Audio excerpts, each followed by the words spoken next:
square root. A square root is a number that can be multiplied by itself and gives us a certain quantity. For example, let's say we are looking for the square root of 64.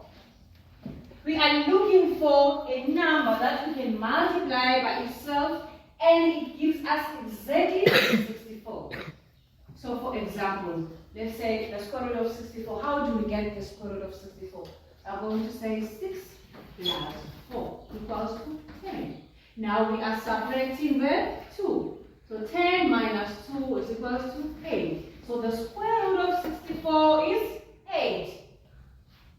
Simple like that. So when we are multiplying 8 by itself, it will be 8 times 8 and it will give us exactly 64.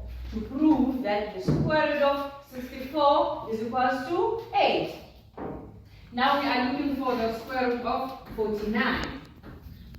What is the square root of 49? 7. 7. So the square root of 49 is 7. When we multiply 7 by itself, 7 times 7, it will give us exactly 49. So a square root is simple as that. Now let us check the cube root.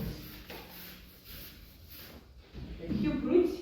The cube root is the same as the square root. However, the difference is you repeat the number 3 times.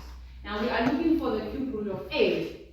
We are looking for a number that we can multiply by itself 3 times and it gives us exactly 8. So in this case, it's going to be 2. So we are going to have 2 times 2 times 2 and it's equals to 8. So the cube root of 8 is equals to 2.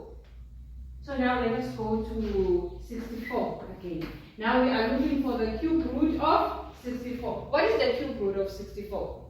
4. It is 4. Very good. So when we are saying 4 times 4 times 4, it gives us 64. Exactly 64. So the cube root of 64, it is equals to 4.